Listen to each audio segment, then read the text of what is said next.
And a high fly ball to right field. Stand up and ring your bell. It's a grand slam for Josh Bell. And listen to this ovation. It's over. Get in the fast lane, Grandma. The bingo game is ready to roll. The 2016 Stanley Cup champions, the Pittsburgh Penguins. A 35-yard field goal with 18 seconds to go. Here's the kick by Boswell. It's on its way. It's up. It's good. The Pittsburgh Steelers forge ahead by a score of 18-16. How about that? Pittsburgh stands alone as the city of champions. And Pittsburgh Sound stands alone as Happy Valley's only exclusively Pittsburgh sports talk show. Welcome to Pittsburgh Sound with John Petrolius, Will Price, and Zach Sacco. Weary week for us here at Penn State with the election among us. Donald Trump not president of the United States, but Pittsburgh sports will continue, no matter what. Hopefully. Oh no, No, I'm just kidding. not hopefully, definitely. Pittsburgh sports will continue, and Pittsburgh Sound will continue to talk about them. Back inside Calm Radio Studios this week, I'm John Petrolius. Joining me, as always, is Will Price and Zach Sacco. Guys, on election night, however, there was I think personally, a much more intriguing competition going on. Sidney Crosby and Connor McDavid. But my question to you guys is, this matchup was marquee. It was probably the greatest game or matchup for the Penguins this season in terms of player versus player. But guys, the NHL knew this was election night, and they know Connor McDavid was on this team and was going to be healthy before the season started, and the new Sidney Crosby would be as well. Is the NHL stupid with no national TV on this broadcast whatsoever? They put it on election night. They could have at least made a last-second change and carried it to the NHL Network. There was no move for even coming close to that, at least in the United States. But this matchup lived up to the hype. Guys, what is the NHL thinking on this? Will, your thoughts on this? Well, we all know that the NHL is sponsored in part by NBC Universal in their studios. So I think that it might not even been an NHL decision. It might have been an NBC decision. Granted, they could have put it on NBC Sports, which was not covering the election, and had Doc Emmerich.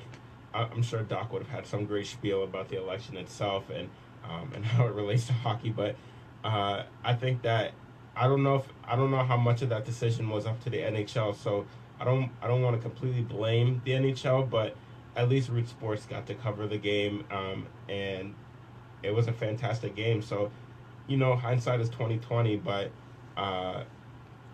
whatever happened, and we can't change that. And Zach, I know you're not the biggest hockey guy, but I'm sure this is a matchup you would want to see in the future. Yeah, definitely. I don't think the NHL knew that the election was going to be as crazy as it was.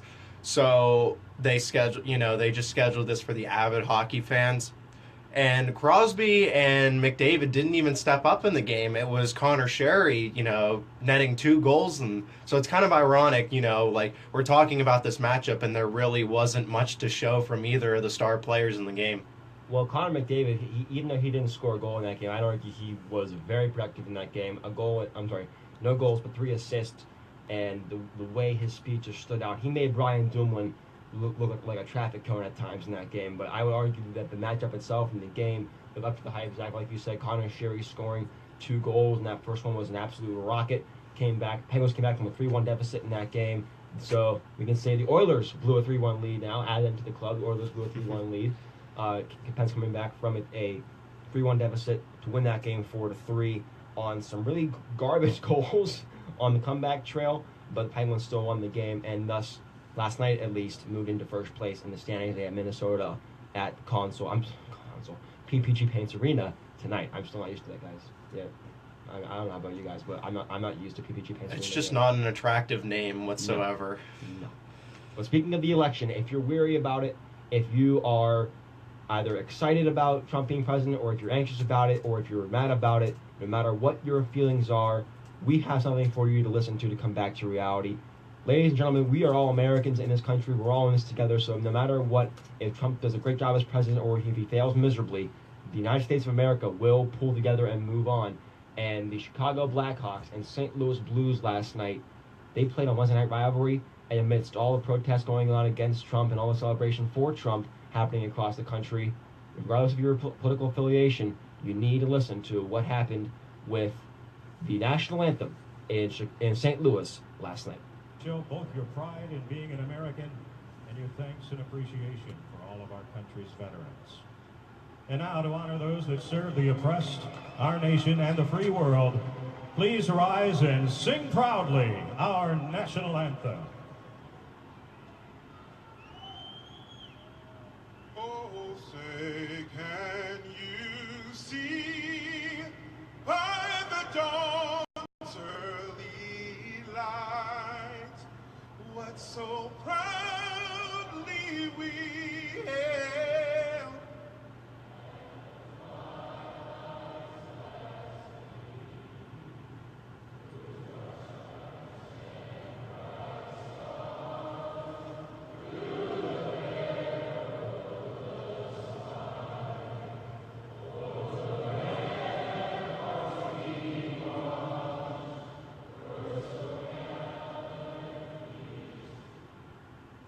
For the second time, we're not going to play the entire national anthem, but guys, the St. Louis Blues crowd at the Scott Trade Center taking over, singing the national anthem last night, everybody coming together regardless of affiliation.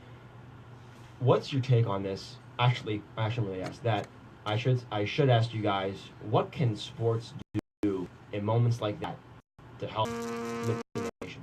Because as PA announcer Tom Calhoun said for the St. Louis Blues, no matter your affiliation, we're still in the United States of America, and we still have to honor our veterans who allow us to both celebrate and protest our president being elected. So what can sports do in moments like that? Will? So my way in was to Dan Levitard, and he talked about how Stan Van Gundy has kind of taken a stance against Trump. They were arguing maybe he could have made his views a little more public earlier, but I think that we have sports figures all across the nation that have a big voice, and they're coming out now to say whatever they feel, and whether it's for or against what happened on Tuesday night. I think that sports has a unifying factor to it of bringing people together amidst tragedy, amidst chaos, amidst grieving and loss. And I think the most famous example of that was after 9/11 when the Yankees played again in Yankee Stadium. And the Mets too. I remember Mike Piazza hitting a home run in the first game back for the Mets, and the place just losing it. So those types of things, I just feel like those moments have been used to really bring the country back together, even if it was just for a moment or for a night. And I think that the more vocal that players and coaches are, and the more moments we have like that, our country will become just a little bit more unified. And Zach, just the power of the national anthem itself, honoring the Veterans for Military Appreciation Night in St. Louis. This one the NHL, I think, got right. I mean, there's not much more I can add from what Will said. Just to go off of that, yeah, the sports is very connecting for the American population, whether it's the NHL, the MLB, the NFL, or the NBA. You look at something like Hurricane Katrina, when the New Orleans Saints and the NFL, they came together and they won the season after that occurred. So, and the Boston Red Sox with the Boston bombing, just those kinds of examples. It unifies people. It makes sports more than just a game. It transcends what it is above, as far as just a league, just fans, just players playing it for national television, or just the ratings, or just the money. And we saw that definitely on Tuesday night. That clip gave me goosebumps. It was really powerful. Yeah, and bravo to the St. Louis Blues for showing their appreciation there. And even though the Hawks won the game, also I need to add, the Chicago Blackhawks and St. Louis Blues, that's a rivalry, and it's a fierce one at that. So for the two teams like that to come together and honor our veterans like that, awesome to see no matter who you're voting for or who you voted for and where you stand on our nation currently. So moving on from that, before we go to a break, we will touch on the Steelers really quick. We'll go between the Steelers back and forth between these two breaks here. This loss against Baltimore, I'm going to argue, and I want to hear your guys' take on this, I'm going to argue that this is totally on Mike Tomlin. He was way too one-dimensional throughout this game. It cost him big time. He refused to change his philosophy as Le'Veon Bell got stuffed time and time and again. It was one-dimensional the entire game, and the players after the game will obviously preach accountability, and so will Tomlin. They'll say, oh, we have to get better. We'll own it. We'll move forward. It's on us. But this team is way too talented to be 4-4 right now. I'm going to go ahead and also put a lot of the blame on Todd Haley as our offensive coordinator. They needed to come out with a game plan that got Ben involved, that got Le'Veon involved, got Antonio Brown involved, and kept their offense on the field, because if you were watching that game, you know that Baltimore Ravens team is not a good team. They did not play well pretty much the entire game, and we also saw that late in the fourth quarter when the Steelers actually started to put together drives. Like, that could have been happening not only in the fourth quarter, but the third quarter, the second quarter, the first quarter. There is no excuse to be going 3 and out and punting. What was it? 9 straight drives. Every single drive until the fourth quarter. So, yeah, I'm gonna go ahead and put a lot of that blame on Todd Haley and Mike Tomlin, respectively, because they did not set up their team to succeed, and that has been sort of a narrative for most of this season of going into games and not setting up your team to succeed. We've played some pretty good teams thus far, and we've played some pretty bad teams, and so far we haven't came out to perform against the bad teams, which is very surprising. It's something that has kind of plagued this team for the past 3 to 4 years, if you could argue, of not being able to get up for these games and to come in with a good game plan, and that's just unacceptable. If you want to be an elite team in this football league, in this conference, in this division, you have to 1, beat your divisional opponents, and 2, be ready to play your hearts out every single game and come out with a smart game plan. And the Steelers have not done that for the most part this year. And Zach, I want to ask you about Ben Roethlisberger, because he came out yesterday and said, quote unquote, follow me. And this has been the case for the Steelers in being a second half of the season team, especially last season. They're 4-4 now, outside looking in, but like I said, the same position they were in last season. They stormed their way back to a 6-2 deficit and made the playoffs. And we all know how the playoffs turned out. The Steelers were a fumble away from going to New England for a chance to go to the Super Bowl. So, do you think the Steelers and Mike Tomlin and Todd Haley in particular will give more of the reins for Ben to have him lead by example instead of having him be a cog in the machine? Because so far this season, the offense has gone sort of what Todd Haley and Tomlin have said, and not to what Ben has said to the offense and taking over. Because we saw in that fourth quarter, when Ben took the reins of the playbook and went no huddle, the Steelers moved down the field at will. They can't do that in the future. Your thoughts on Ben taking over some leadership here? Well, it depends on how comfortable he is with the knee injury. I mean, it was a game-time decision up until Sunday afternoon, so we don't know the extent of Ben's injury. And I think, when you come back against a team like the Ravens, who are going to be, attacking, this is a rivalry game. They're not going to try to hurt players. They would never do that. But they're definitely going to be physical more than other teams like the Miami Dolphins would be, where Ben got hurt. So you definitely have to be worse in there. I mean, Terrell Suggs lit up Ben after he got a pass off, and that hit was vicious, but it was clean. So, what Ben, like the announcers talked about it, was he able to, it's not a question of can he run, it's can he cut? Can he dodge sacks like he normally does? And we didn't see that as the case. Yes, he had a scrambling touchdown late in the game, but it was all for none. So I think Ben's still the brains behind that offense, and you can see that from the fourth quarter when they had a panic attack and kind of started marching down the field to see if they could come back. And They couldn't pull it off, but I just think early on Ben and Todd Haley agreed, look, let's get the ball out of my hands, let's see if we can get it to Bell, and the Ravens game plan for that perfectly. You got to give they were outcoached easily by Harbaugh, but Tomlin didn't really offer that much resistance. Yeah, Tomlin didn't offer much resistance, I would say. I totally agree with that. I also totally think he hasn't been able to outcoach Harbaugh in the last 3 seasons. I mean, how many times has Harbaugh faced the Steelers and come up with a almost seamless game plan to get the Steelers off their game, no matter how well the Steelers had done the week before? Now, Will, I want to ask you this because you're the biggest AB fan on the planet. He was basically pleading for help after the game. He was double covered, triple covered all game long, and the Ravens rightfully did that. So, while he was triple covered the whole game, he still put up big numbers in garbage time in the fourth quarter, like Zach said, when Ben had the reins of the offense. So where does that lie in terms of Antonio Brown's production, in terms of his help that he's getting out there? Because Sammy Coates was a non-factor, Marcus Wheaton was hurt, and Eli Rogers didn't show up until the fourth quarter either. Yeah, like you said, and also Darius Hayward-Bay got injured. Darius Hayward-Bay got hurt. He could be gone for the season, depending on how serious that injury was.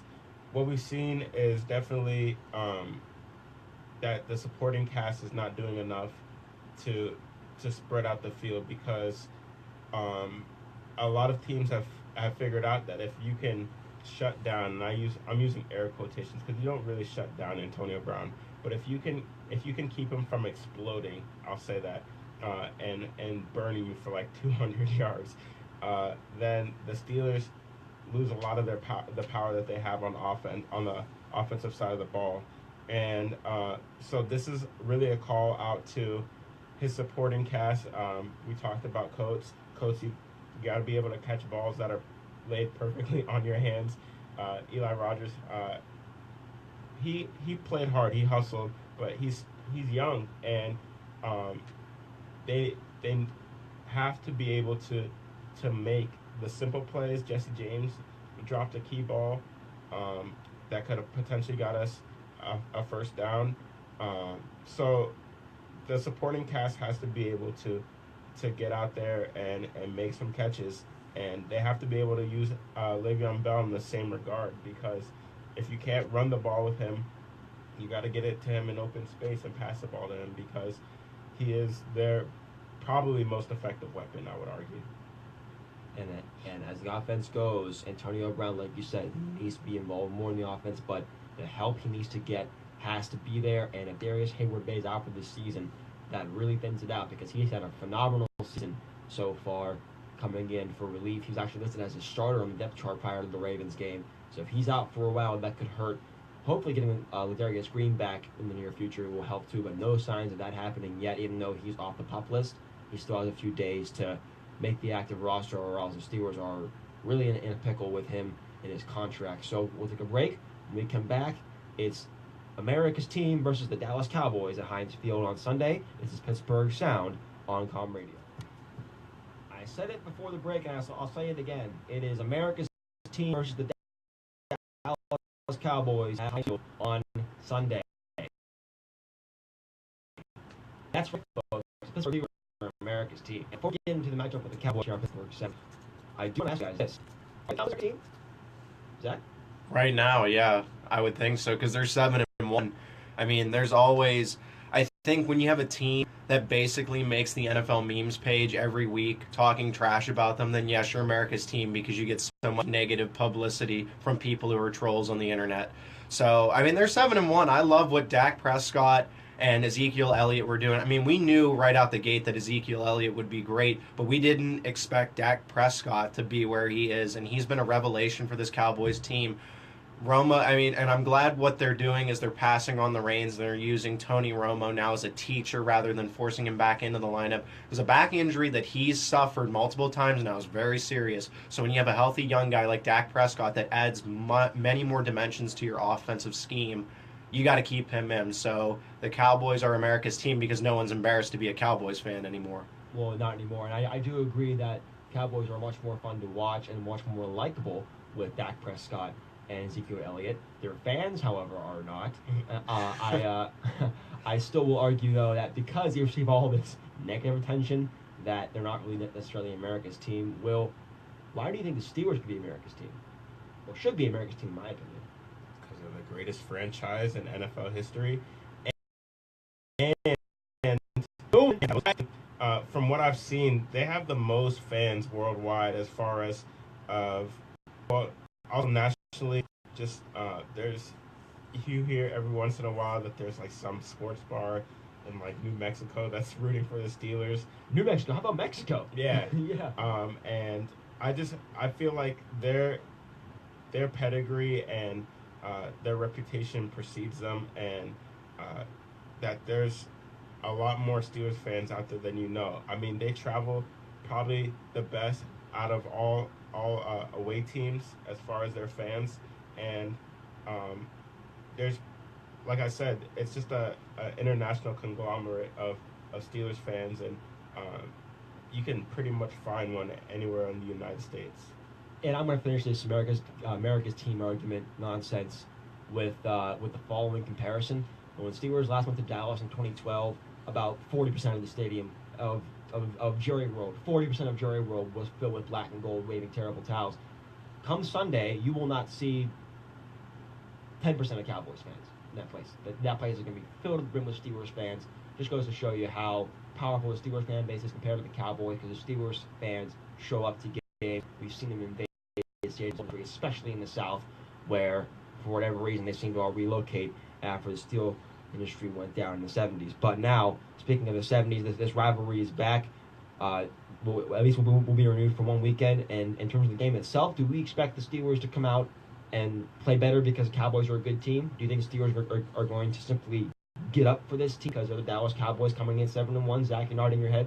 Yeah, this is the Steelers' kryptonite is basically, one, playing on the road, and two, playing teams that are not as good as they are. So this is going to be a big game, prime time for them. It's Dallas, they're set. I mean, what a great opportunity to bounce back after, getting embarrassed by the Ravens and beating the 7-1 Cowboys in your home stadium. I mean, the Heinz Field, you're in Steeler country. They just get up for that. They love that. They build off of that. It's for all Pennsylvania sports teams. I'm not even going to deny that across the state, all the professional sports teams do that. They get up for home games and they kind of go sluggish on the road. I don't think the Penguins don't really do that anymore because they're... Well, they're a super team. I mean, they're 9-2 with Crosby, Malkin, and Matt Murray. Yeah, the Penguins are back, of course. Will? So I think that the real matchup has to be Ezekiel Elliott versus the Pittsburgh Steelers run defense, because if they can shut him down, they're going to force Dak Prescott to pass. And although Dak Prescott has played very well and has limited his mistakes and his turnovers, he has not really been too tested as far as throwing the ball deep down the field and diagnosing and dissecting coverages.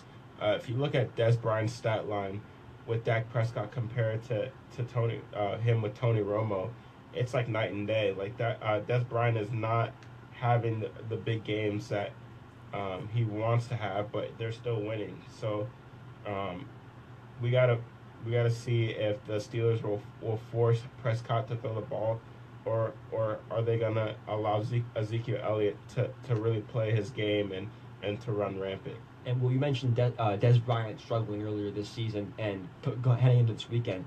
With the success that Artie Burns had last week at cornerback, I thought, first of all, Artie Burns had a phenomenal game, was one of the lone bright spots on Sunday against Baltimore. First career pick.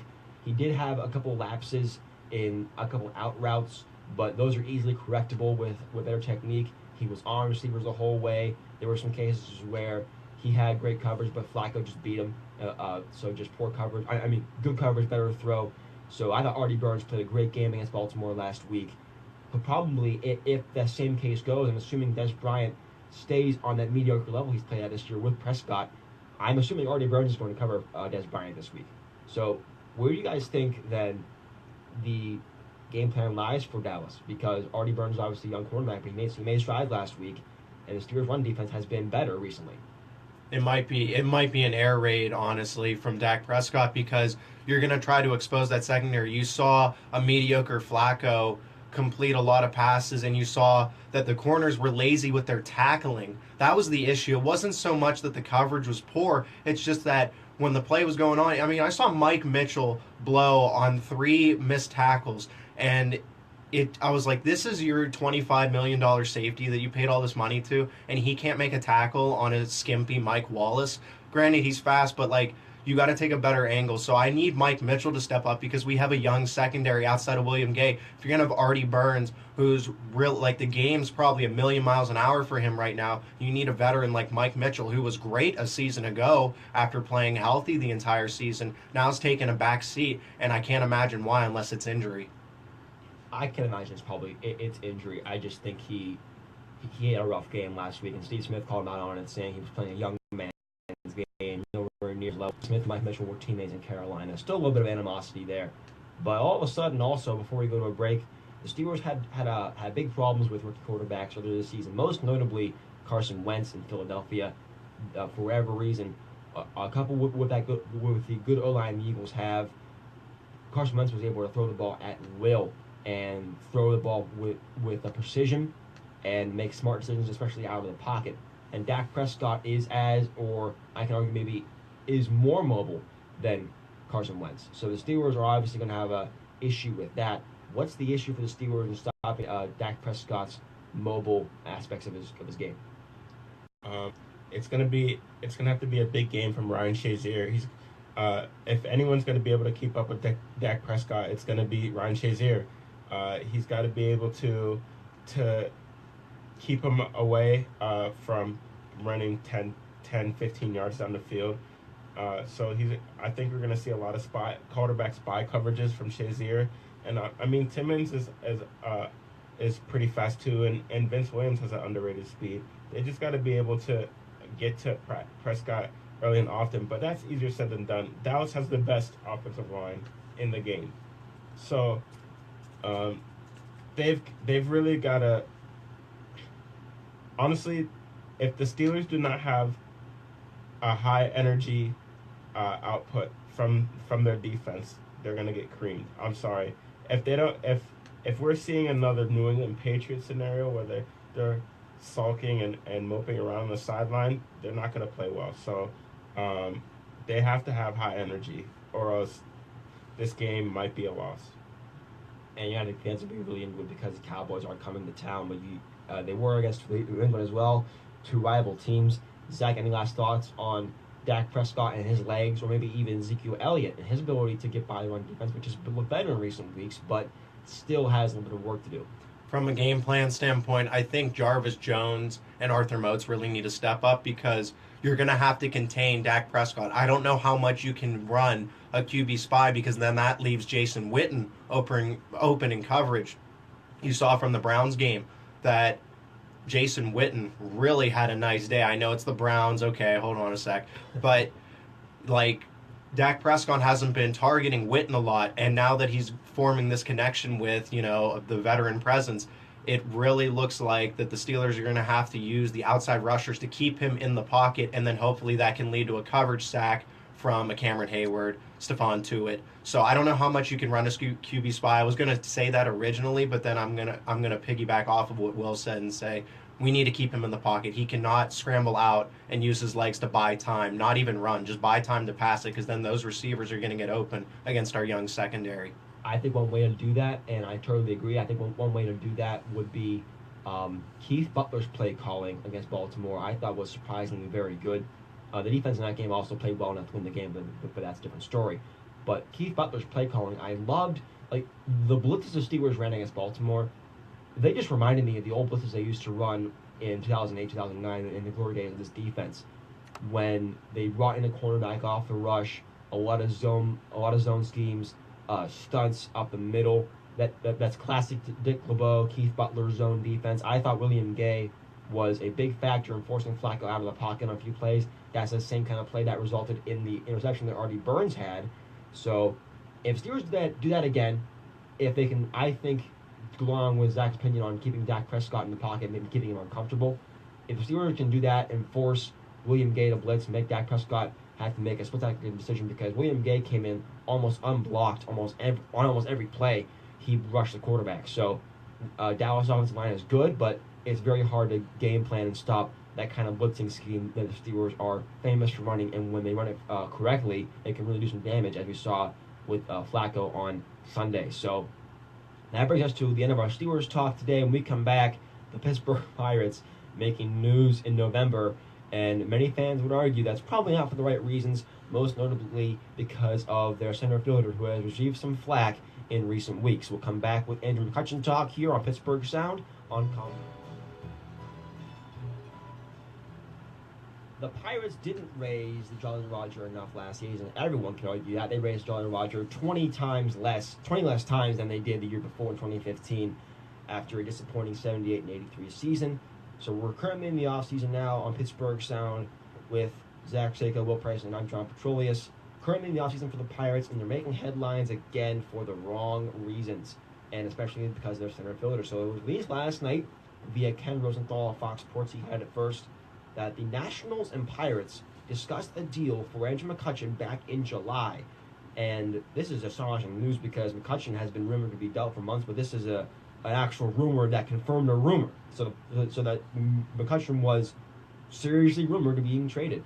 He was on the trade block at some point. The Pirates wanted coveted Nats outfielder prospect Victor Robles in return for, among numerous other prospects that the Nationals have, or other players in the main roster. But Ken Rosenthal, also a side note, Pirates did end up trading with the Nationals. In case you don't remember, they got Mark Melanson to go to Washington for Felipe Rivero and a prospect. So Ken Rosenthal saying last night, quote, "McCutchen 30 is coming off his worst offensive season and a below average one defensively, according to advanced metrics, which we had discussed on this show in the past." But, and continuing with his quote, his contract, who is scheduled to make $14 million next season and a $14.5 million option for 2018, remains appealing. The Pirates believe that McCutchen is rated as a poor defender last season, in part because they played him too shallow in center field, sources said. Dexter Fowler, by comparison, had a similar issue in 2015, and his metrics improved last season after the Cubs positioned him deeper in center field. So once these came out and started circulating around media outlets, McCutchen tweeted last night, quote, "Shush, hashtag keep working." So McCutchen clearly knows about these rumors, but is not fazed by them. But guys, assuming this is true, McCutchen is officially trade bait, or at least he was for a time. May not be anymore, but we know he's been put out on the hook in the past for other teams, other fish in the sea to try and bite at. But now that we know what the primary chip is in a deal that could have been, a.k.a. Victor Robles, who is a 19-year-old prospect, would you have been satisfied with that kind of deal? Robles is a very good young prospect, but unproven. Someone that if the Pirates would acquire in that kind of deal, I would argue that it would make the Pirates immediately worse and tremendously decrease the chances at a playoff berth should this deal be made at the deadline. So I would presumably say the Pirates would suffer in the short term, assuming the Nationals wouldn't offer someone like Tanner Roark or Gio Gonzalez that they have to shore up your pitching. So your guys' thoughts on McCutchen and how he's been poor defensively in center field, obviously, but at the same time, there are ways for him to improve for the Pirates other than trading him. Well, coming off his worst season statistically, I'm going to have to say trade him. And I mean that adamantly. I know, being a diehard Pittsburgh fan, a diehard Pirates fan, seeing one of my favorite players growing up as a teenager be traded away, you have to do that from a logical standpoint. He's getting old. That contract is holding him back. And then when he finishes his deal, he's going to want more money. So when that time comes, are the Pirates going to, want to get something for him in return?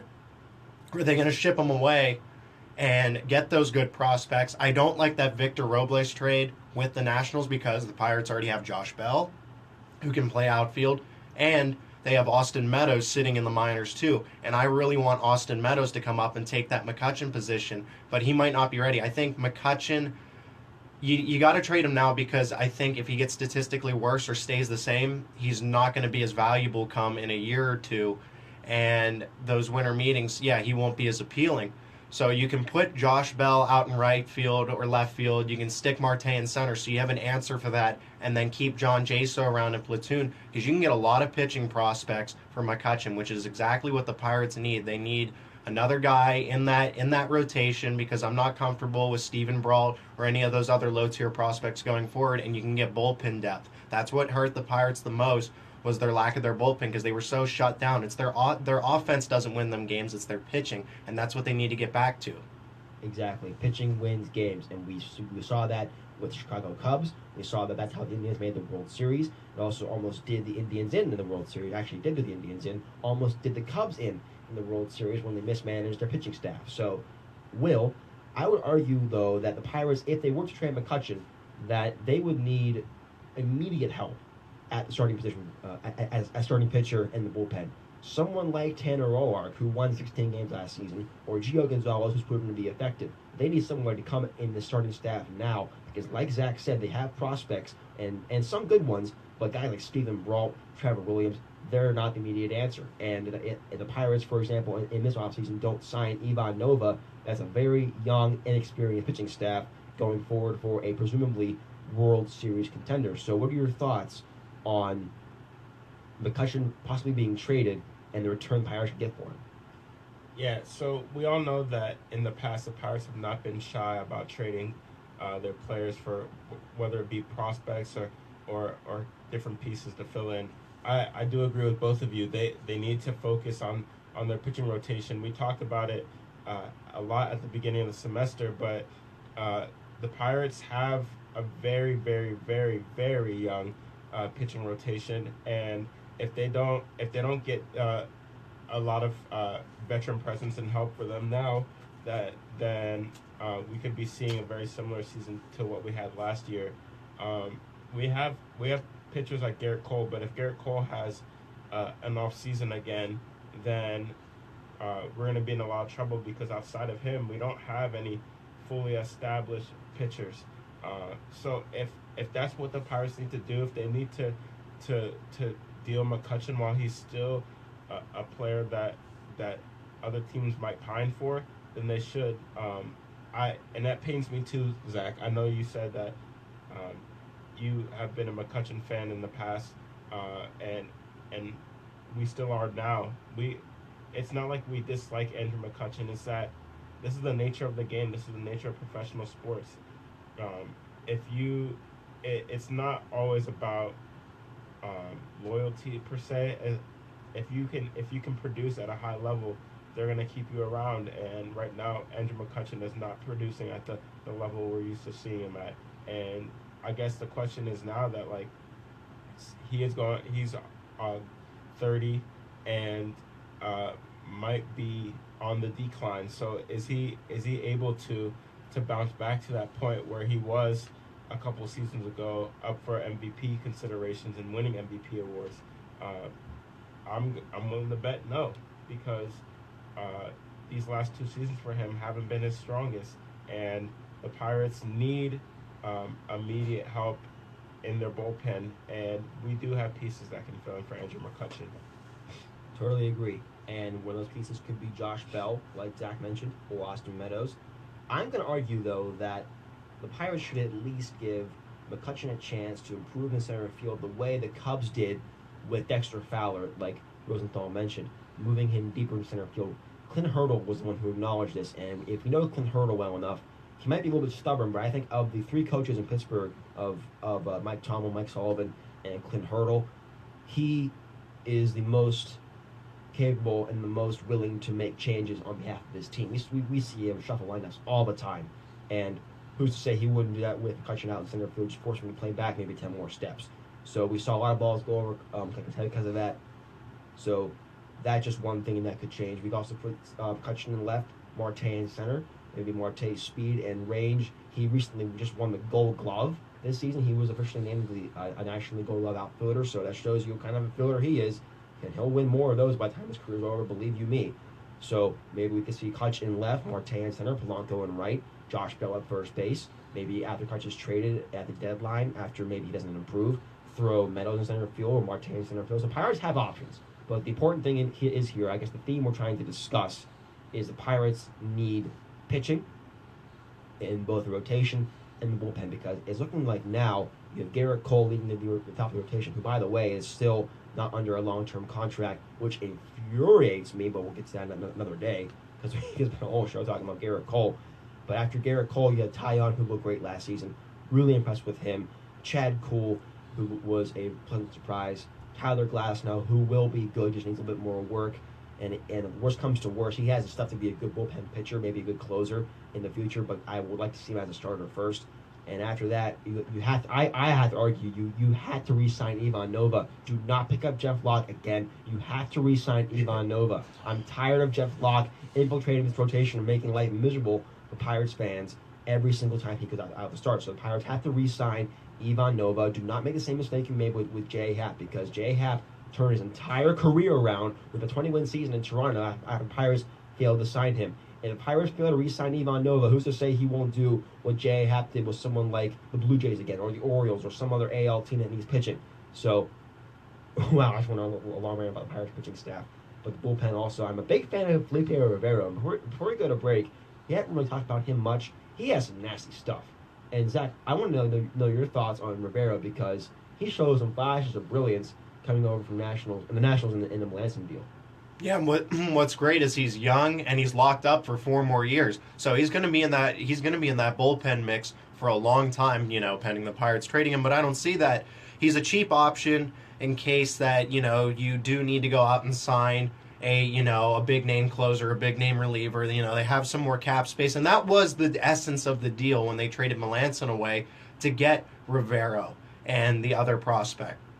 Melanson ate $9 million of their cap space, and we already know that the Pirates are a small market team, so that move was just basically a cap dump. And I could see it doing it again with McCutchen, because they're going to have to sign guys like Josh Bell and Garrett Cole. And Garrett Cole hasn't gotten that deal because the Pirates are like, well, we're still managing our limited budget, so we'll do our best. And Cole's just kind of rolling his eyes, so he's probably just as angry as you are about that deal. And I agree, but the reason they're holding off is because they don't want to sign an injured pitcher for long term.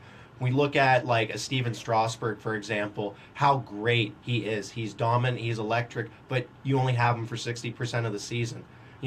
Why, especially with the limitations that the Pirates have with their cap, why extend Cole if he's only going to play 60, 70% of the season for that kind of money? Because that's the kind of money he wants. And honestly, I could see him walking at some point if he doesn't get the deal he wants and going to like a Yankees, the team that drafted him originally before he went back to college. So it'll be real interesting to see. But I do like Felipe Rivero in the bullpen. I could see him being a closer, possibly in that third year with the Pirates, depending on, can Tony Watson keep the job? I think Tony Watson could keep the job if he shows more improvement and dominance in the 9th inning. But I do like what you're thinking about Garrett Cole. He is very similar to Steven Strasburg in the fact that he suffered more permanent injuries in the past. He's suffered injuries to his shoulder, to ligaments in his arm, and when you're a pitcher like that, and you're using that same part of your body to compete every single time, it's going to wear on you. So it's one thing to be unlucky with injuries, but it's another thing to actually have injury history and know it can flare up again. So Garrett Cole's value, I think, diminishes because of that, but when he's on, he's on. So I think that's why the Pirates, if they trade McCutchen, use some of that money they would have given to McCutchen long term, sign Garrett Cole, keep him under locks for a long time, because the Pirates need an ace like him. It took forever to get to a guy like him. They can't afford to lose him and all of a sudden just drop out of contention. So take a break. When we come back, it's Penn State Nittany Lions again, proving themselves to be back with the big boys. And we've obviously been very impressed with them on this show. We'll come back and talk about them and their chances at making a run in these rankings they already have so far. We'll see if they can do it again. This is Pittsburgh Sound on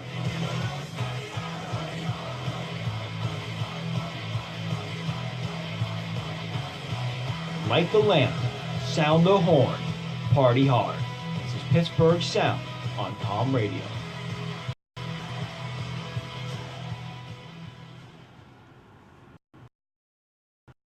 favorite ever. Penn State, Indiana, Pittsburgh Sound, Will Price, Zach Seiko, I'm John Petrolius. Short sentences are fun. We're going on the road to Indiana to face the Hoosiers. On paper, they are an underwhelming team, but from what we've seen, it won't be an easy task. They're very skilled and present a challenge, especially on offense.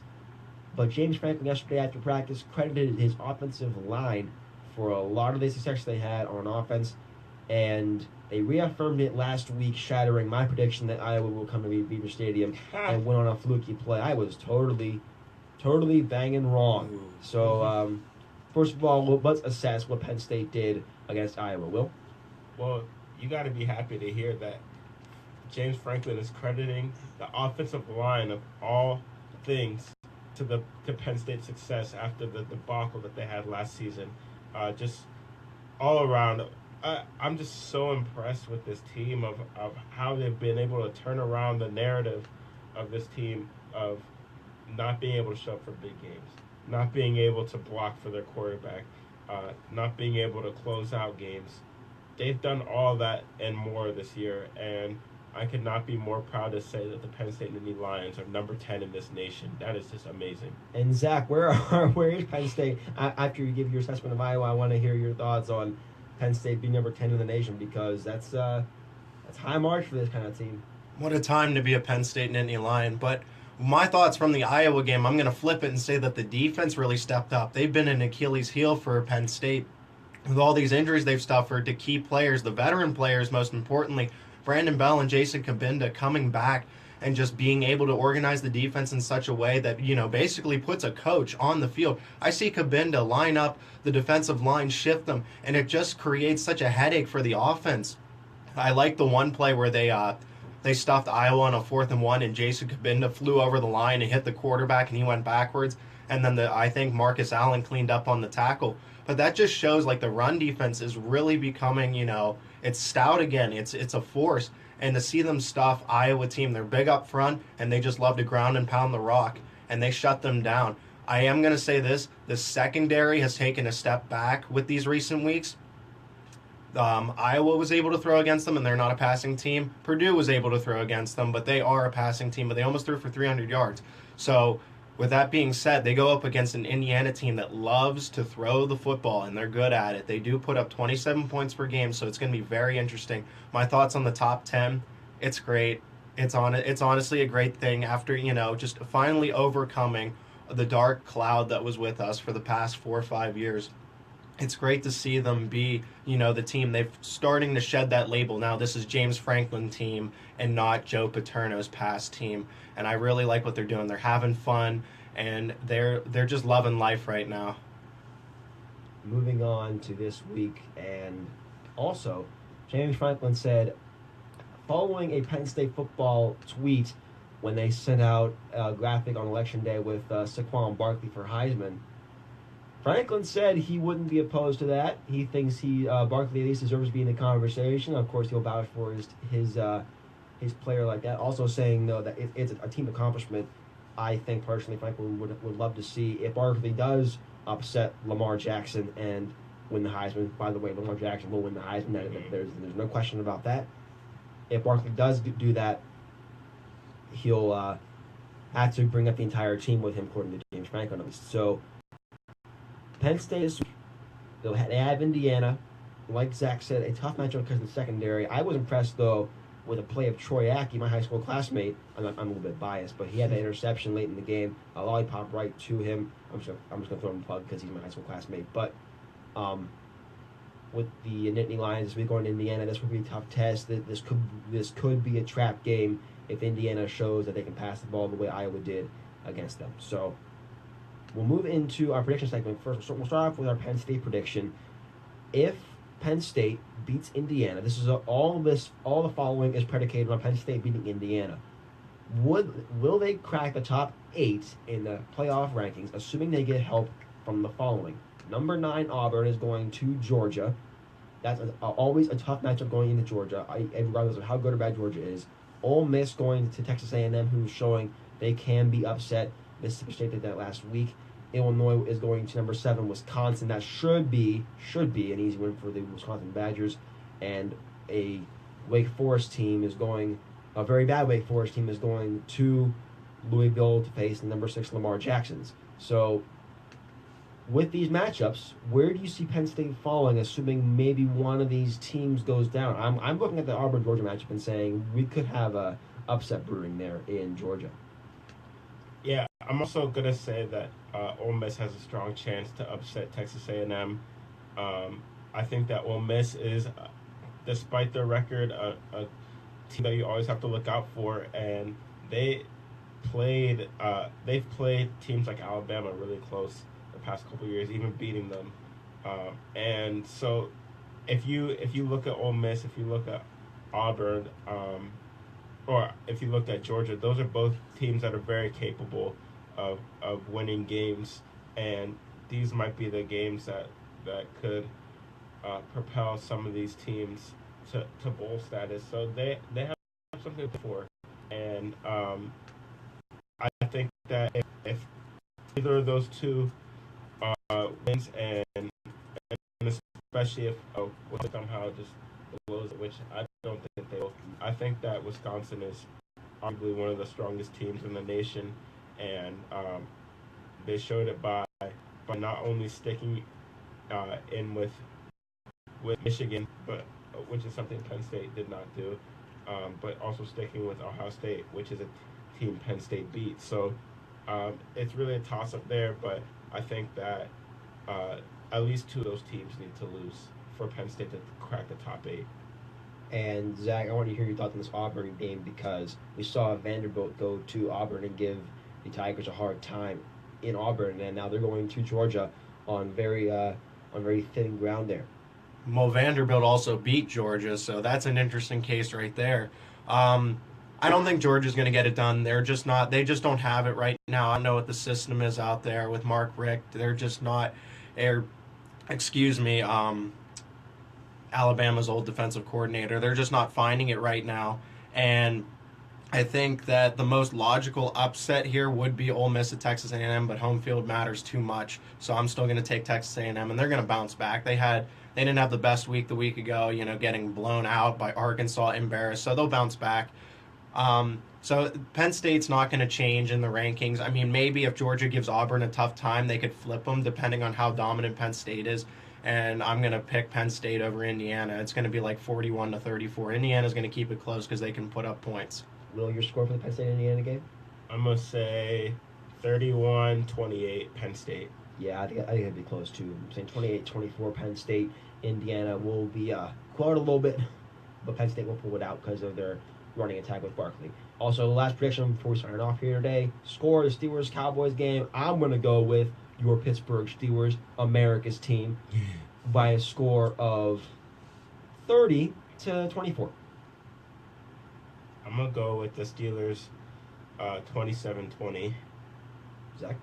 This is the Pittsburgh Sound, so I'm going to go with Pittsburgh too, 27-24. I thought you were just going to end the show and not even give your prediction. Just, this is Pittsburgh Sound, and click. No, it makes sense, because if we're a Pittsburgh show, obviously we're all going to pick Pittsburgh. But well, no, I am more than willing to pick against the Steelers if they play against New England or someone like that. And the Nittany Lions too last week. Well, yeah, that's very true too. So keep an eye on that. Steelers have a big game to play with the Cowboys coming to Heinz Field. A chance for the Steelers to turn their season around from the misery that has been the last 4 weeks. So thank you very much for joining us today alongside Max Seiko and Will Price. I'm John Petrolius. This has been Pittsburgh Sound on Com Radio.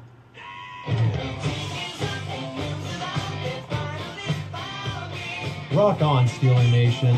Wave those terrible towels. You are listening to Pittsburgh Sound on Com Radio.